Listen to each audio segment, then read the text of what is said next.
Hello and welcome to Principles of Macroeconomics, Module 2.3. Today we'll start our discussion about unemployment. So when we think about the labor market, what we're really looking at is the number of jobs and the number of workers in an economy. When we experience unemployment in the economy, this is due to some kind of mismatch, difference, or shortage of jobs to the number of workers that we have. Today in our discussion, we're going to talk about two types of unemployment that we have, the natural rate of unemployment and the cyclical rate of unemployment. And we'll talk about the differences between those two. To start off with, though, let's talk about labor statistics and how we actually calculate the unemployment rate. So first, what is the labor force? Well, the labor force is the number of employed people, the people that have jobs, and the number of unemployed people, the number which is the people that want jobs but don't have them. The sum of those two is going to be the labor force.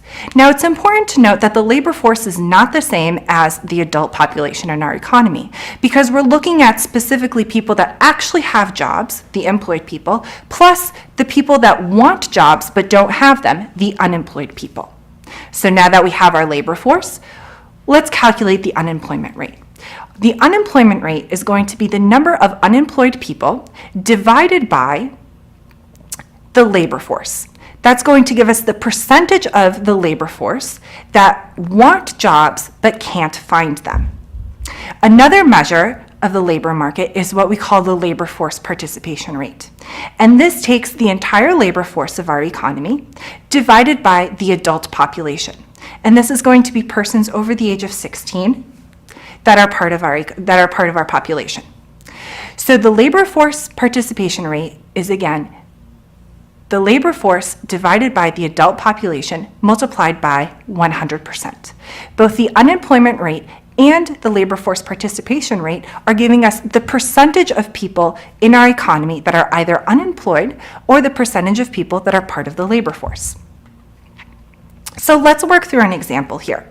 So as you can see on this table, we have two countries, country A and country B, and we have various statistics for them provided by their labor bureaus.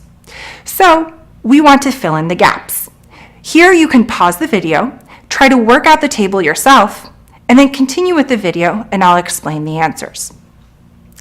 Okay, so what do we have to do first with the information that we have?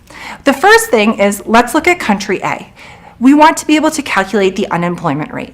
We have the information that we need to be able to calculate that. We take the number of unemployed people that is reported divided by the labor force. And that is going to give us an unemployment rate of 9.5%. Next, we can calculate the labor force participation rate for country A. We take the labor force, reported again by the Labor Bureau, and divided by the adult population. And this gives us a labor force participation rate in country A of 72%. Okay, so now we can calculate the number of employed people.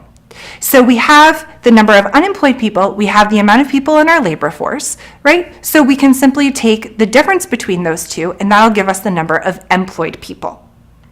So now for country B, we can calculate the labor force that they have. We take the adult population and multiply it by the labor force participation rate, giving us a labor force of 27,600 people.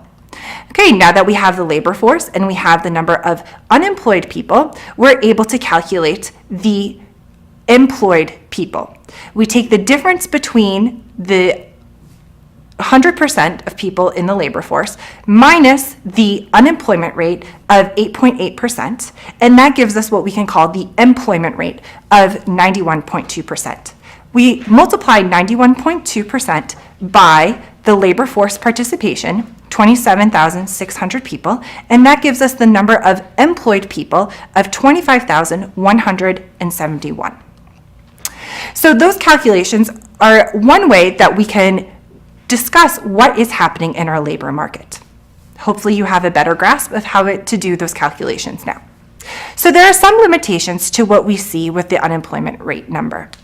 The first problem is that it doesn't necessarily take into account what we call discouraged workers. These are people that have been trying to find work but can't find it. They give up and they leave the labor force. It doesn't mean that if a job didn't come along, they wouldn't want to take it. Most likely they would want to take a job if it became available, but they've simply given up looking for work. The next problem is that it doesn't take into account the difference between full-time employment and part-time employment. More specifically, there are people that would like to have full-time jobs but are stuck in a part-time position. Next, in some cases, people might misreport their status. And lastly, it cannot account for the difficulties of finding work when you haven't been employed for a long time.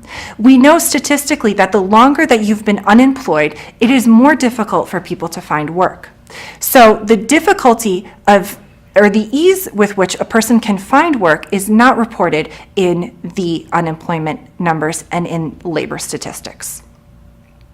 Thank you for joining me in Module 2.3. We will continue on with unemployment in the next section.